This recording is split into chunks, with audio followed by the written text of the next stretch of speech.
Hi everyone, this is Salvi with your VTuber news today. Before we get into the news, please hit the subscribe, like, and maybe even hit the bell notification icon, and let's get into the first story that we have today. There is no other way to see this, in my opinion, other than Nijisanji is trying to copy and get the same type of cool benefits that Hololive did for the World Tour. As you know, the World Tour did actually go on Hololive in different places in Asia, in the US, things like that. So that actually was a world tour. Of course, it's not as large as other world tours in like 50 different places, but they were more having feelers out there to see if world tours were going to be an acceptable thing. I'm pretty sure Hololive's going to keep doing that. But Nijisanji is copying them in the wrong way. It's like copying the homework like in the worst way. They're doing a world tour, all in quotes, of course, and they are only going to 7 places in Japan. Just say it's a national tour. Just say it's a Japan tour. Just say it's a concert tour. Don't even call it a world tour. Just call it a concert tour. Because this is not the world.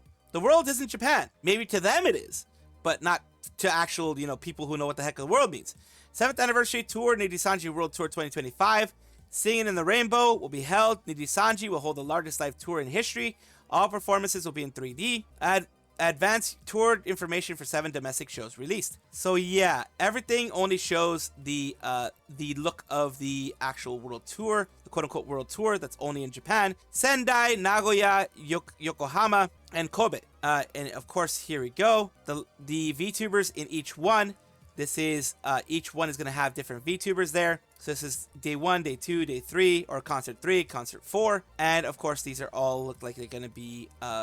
If you look at correctly, I don't see any EN here, which well, maybe some, but there might be some EN popping in here. Of course, Kuzuha is going to be a part of it because he has a good voice. He has a good voice, and he is their biggest male VTuber. Of course, this is all Japanese, of course, all who can sing in Japan, and you have the next 3 days here. Next 3 days are right here, with, of course, I don't blame any of the VTubers here for, being a part of this. I'm glad that Salome is going to be a part of it, because freaking they forgot about Salome. She could have been a Gura killer, but nope, they forgot about her pretty quickly. And Tsukinomito and other people are there too. From what it looks like, there's going to be a bunch of people. There's going to be a bunch of people here. Let's take a look at all the ones that are going to be in this section here. Of course, I'll translate it for you guys. You have Sara, Minato, Fuaminato, Oliver Evans, all these things, Tsukinomito, Ienagamugi, Toya, Fushimigaku, all those. So there are going to be several VTubers. It is good to have that many VTubers going and doing things, but this does not make it a world tour. It makes it a domestic tour, but I guess you want to call it world tour because that gets more gravitas or whatever you want to call it. They say that overseas stages are planned, knowing forgiven, take it as you will, probably testing the waters before committing overseas, which, I mean, having seen what they have and what they've done in the overseas sphere, they do have popularity, but not as much as they would think, especially, with the 3D concert that they had or the different concert that they've had outside hasn't really gone super well. So who knows about it? I mean, their world is just Japan these days, right? That no matter how much they try to spread abroad, they have to do so after killing literally every other non-JP branch. So yeah, they may be spreading. They may be spreading to overseas, but here's the thing. When you call it a world tour, you should at least have one tour date already announced for outside of the Japan in this case. So you have to, that is what you call a world tour. People are like, world tour, oh, maybe we'll have something in the future with some overseas. They're planned, but we don't know yet. Announce it when you have better information. Honestly, I have done my best to try not to post too much of what Lulu has been putting recently. But when she has a good point, she has a freaking good point. And this is a point I fully back her on making. I personally feel that it's irresponsible to be supporting, showcasing, and marketing an S-Predator. It leaves a sour taste in my mouth, so I'll continue to complain. They have every right to complain, because they're right. And right now, they are talking about, of course, Aster, who I believe did have a part in the Nijisanji Fest that is finishing this weekend. And this person says here, agreed, you are not just enabling a predator, but you're elevating them and giving them more power and more reach to create new victims. It really does show that they either don't realize or don't care about the severity of what he has done. And the laziness of not wanting to edit him out is not an excuse to be so morally negligent. They may understand that people are mad about it, but they clearly don't understand or care about what is actually wrong about it. And all while keeping the whistleblower and possibly the biggest victim on ice while doing all this. Yeah, she has every right to be pissed off and more. They didn't realize how bad it was. The cooking stream would never have happened by now. Would have happened by now. They just care about money and keeping up appearances more. To keep in mind, it's probably all recorded before things went down. Of course, knowing the way Nijisanji is, and Nijisanji EN is absolutely, they, for example, one of the 3D concerts was a pre-recorded concert they had done a year ago, a year before that was done, and it was not, it basically, since they had already done all the recordings, they had just decided, hey, people probably forgot about this, right? Let's make it like it's new. But it wasn't.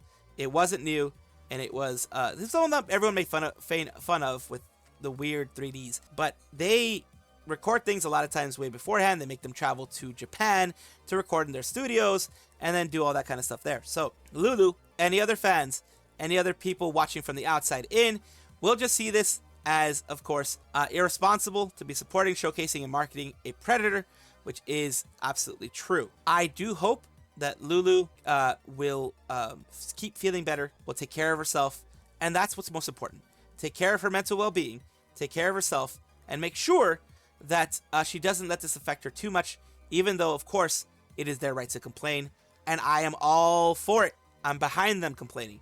Just, I hope it doesn't affect their mental health. That is my main hope. Right now, we have a small VTuber agency, Hero Factory, who has had some VTubers leave, a whole generation leave. Small VTuber org, their Gen 1 has left en masse, and talked about why they're leaving. And we have them crashing out and making a Google Doc accusing them of, you know, other things. So here we go. I'm going to go over most of everything that I can, try to keep it as short and concise as possible, since you guys aren't here to see 20-30 minutes of stuff. So again, I wonder what sparked this time. In my opinion, one bad thing about the post-Black Stream VTubing scene, the post-Black Stream VTubing scene, is a possibility of VTubers exploiting how quickly people blame the company for stuff and their own ends.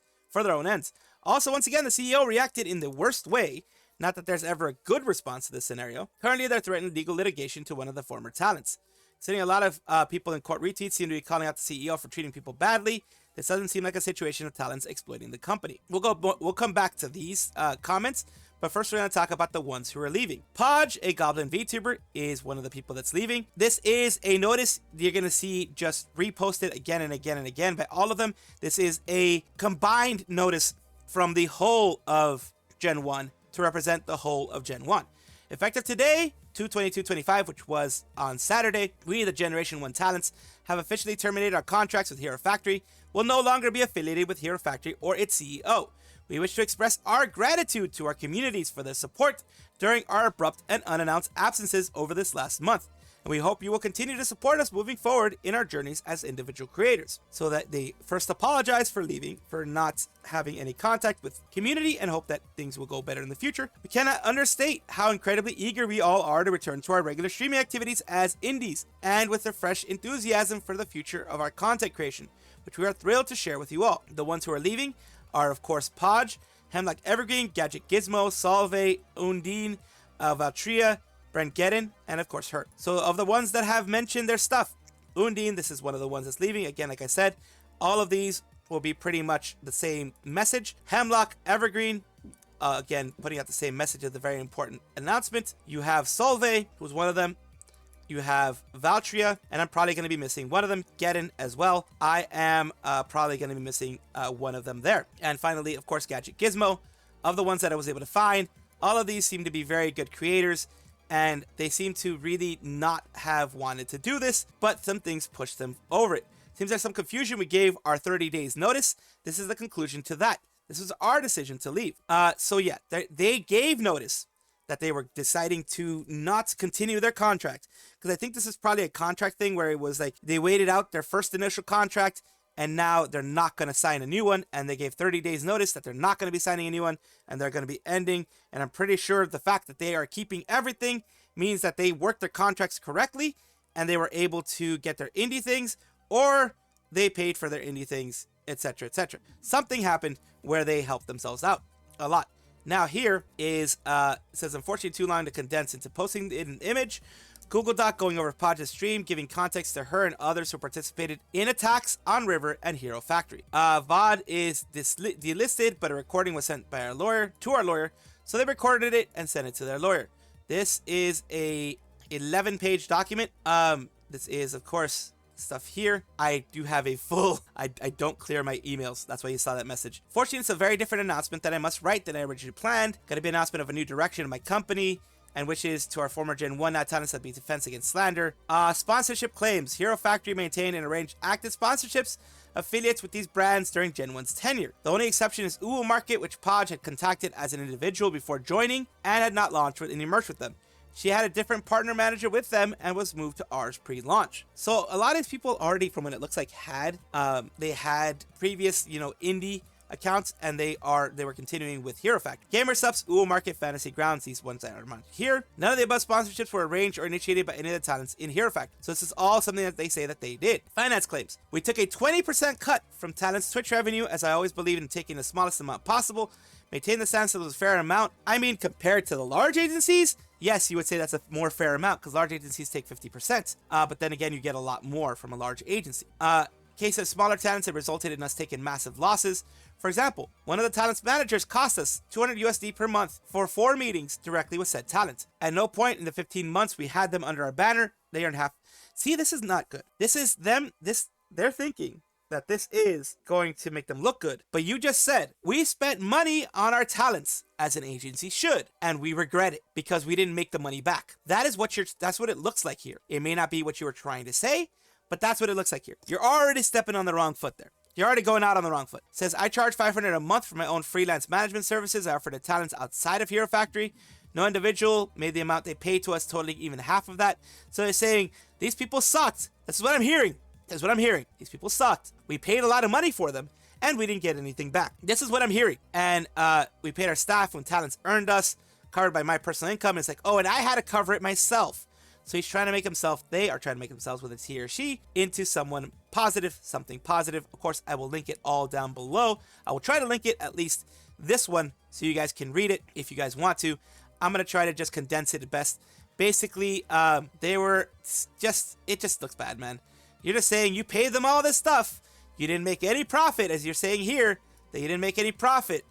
We, ran things at TwitchCon. We did all this. Look at all the wonderful things we did. And the talents were never able to pay it back. And it felt like, why aren't you spending money on me? No, they're saying basically they didn't feel supported enough under you, from what I'm understanding. They didn't feel supported enough. Other things in maybe your behavior as well were not good, and that's understandable. When you're in an agency, you're expecting there to be things spent on you, because that's what an agency is supposed to promise you. That is not them saying, oh, I hate you because you didn't spend anything on me. It's more like, it's pretty much me being an indie, but I have to pay you money. That's pretty much what it ended up being. It's pretty much they were indies, except that now they had a drain on their finances, a drain on their income for things like that. Now, of course, this is going long in the tooth.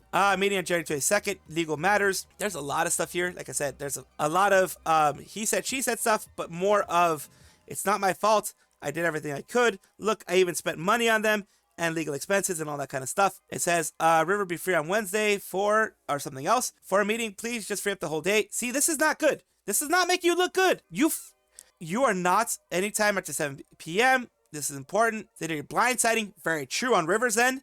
Since blindsiding need to be free after 7 p.m. This is blindsiding. You are not giving them any reason. It's like, oh, it's going to be on some legal matters that we have. Anything like that. Be free on Wednesday. Not, are you free on Wednesday? I want to talk to you on Wednesday. Can you be free at that point? It is be free or else. This is what it looks like. It does not look good on you. These things that you're putting out here does not look good on you. Most of it was me and not being free. We'd like to move the meeting up. I'll be free. It's not, why does the meeting need to be moved up from Wednesday to Sunday, from Sunday to Wednesday? Because the talents need this, River. Until the staff meeting was about. Threatened worse actions. Did not make a set of meeting. It's just, I don't know, man. It's just, it doesn't look good. The whole thing doesn't look good for you. It was not a good move to do this. Again, I don't want this to be like a 20-30 minute thing. It's already going pretty long. But this is all, it's like, I don't know. There's a lot of words for just this is have a blessed day. It looks dude, this just looks like the dude is complaining a lot. And maybe he doesn't have a good communicating stance, but that's why you pay PR people. That's why you pay management. That's why you pay HR for that kind of stuff. Try to go, okay. Here's the thing. Here's a big thing here. Before we end this. It says, have informed me that the Podjkin tried going behind my back to email him to confirm the validity of these statements with you, as well as any further correspondence regarding these matters sent by through yourself. He will not be responding. We pay him for each email he sends, and for this, his time. Responding to you is a waste of his time and money until we start litigation. They're not about 30-day notice, which you failed to send before causing company damages. So this is someone sending something on behalf of River. This does not sound like something that River was sending. There's nobody on your side over all of this. Everyone recognizes the pettiness of your emails.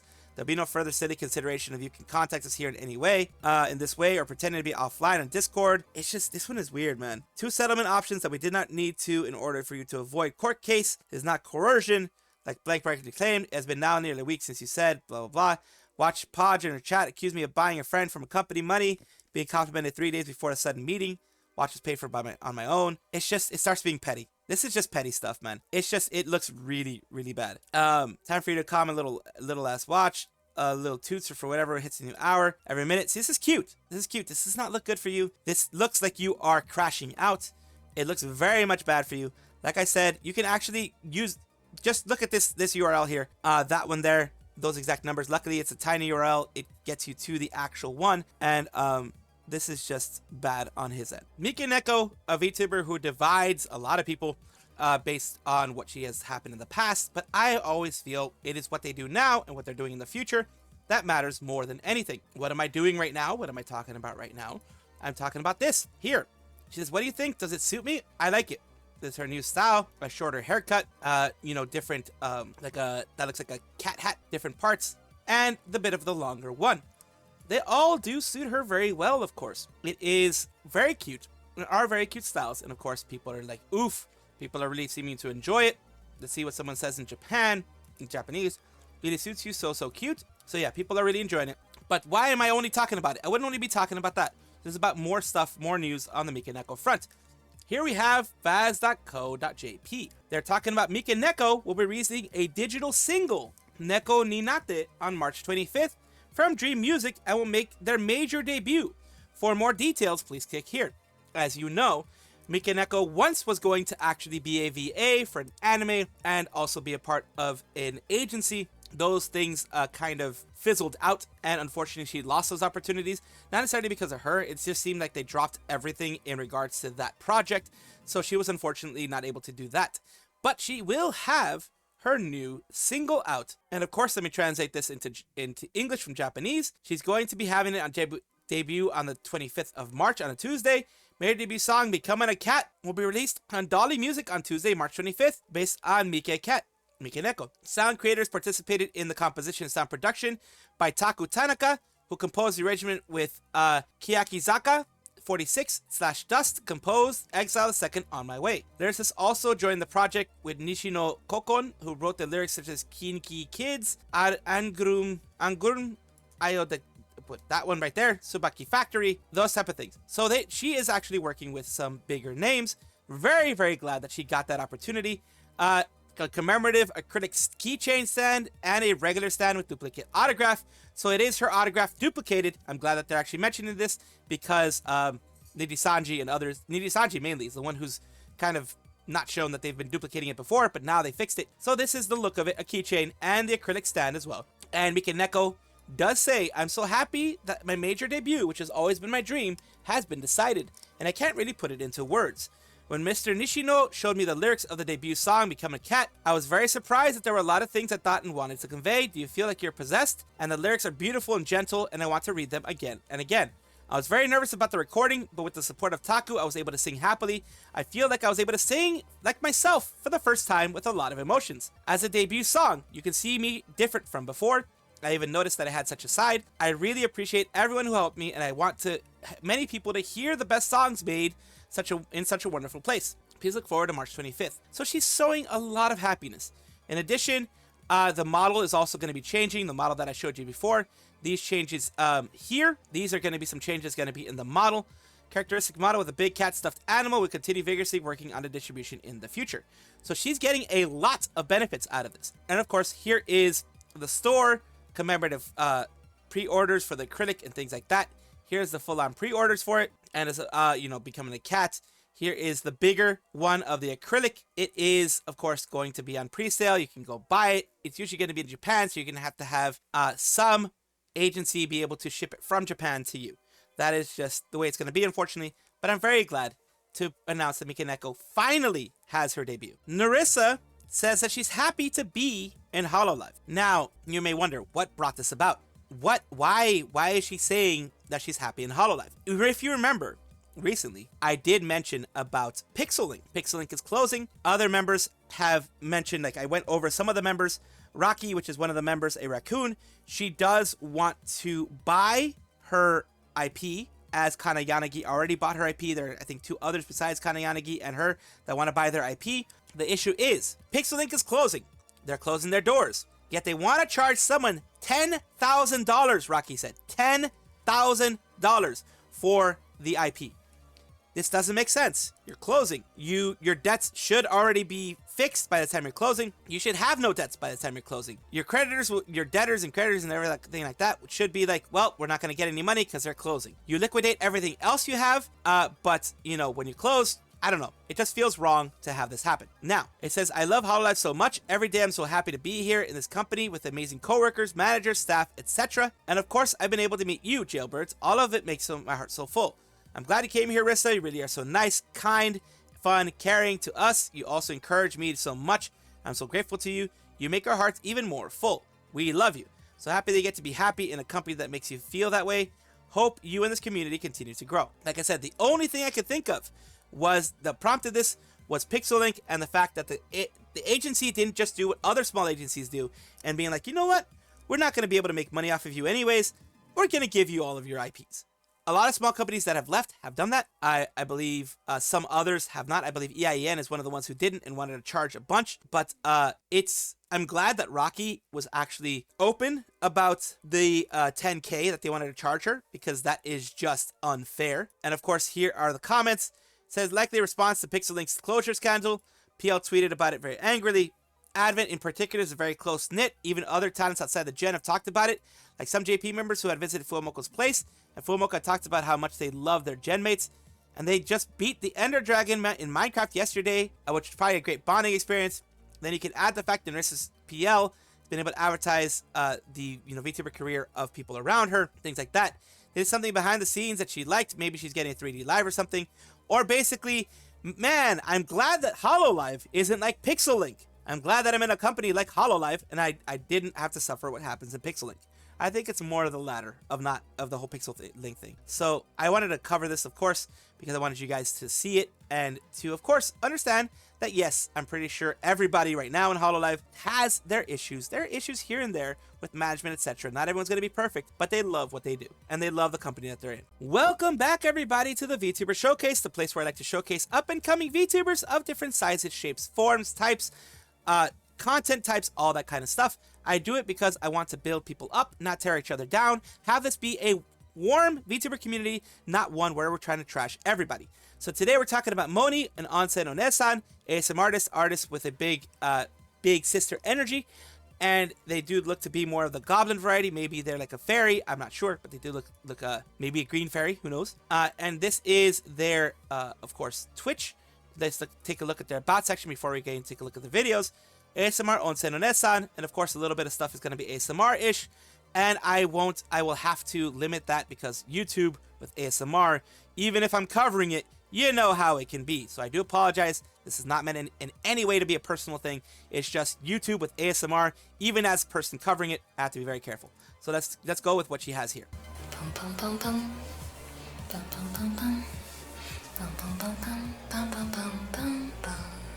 This is a song about a frog. This is a song about a frog. And there you go. When it comes to that, like I said, I can't make it too much higher. Here is the Monistera ASMR channel. Of course, I will, at the very least, you can have their ads here. I will try to put their ad down below. And of course, thank you so much, Monistera, for allowing me to, of course, showcase you here on my channel.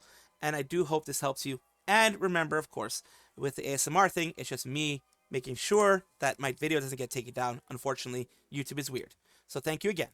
Thank you so much for watching. That is all the news that we have for today. Please let me know down below if you want to know any more news or if you have any comments regarding anything that you saw here, which I will try my best to respond to. I love seeing your comments down below. Of course, as well, like and subscribe to the channel. That will give you more information every single day. I do 2 videos a day, so hopefully you enjoy.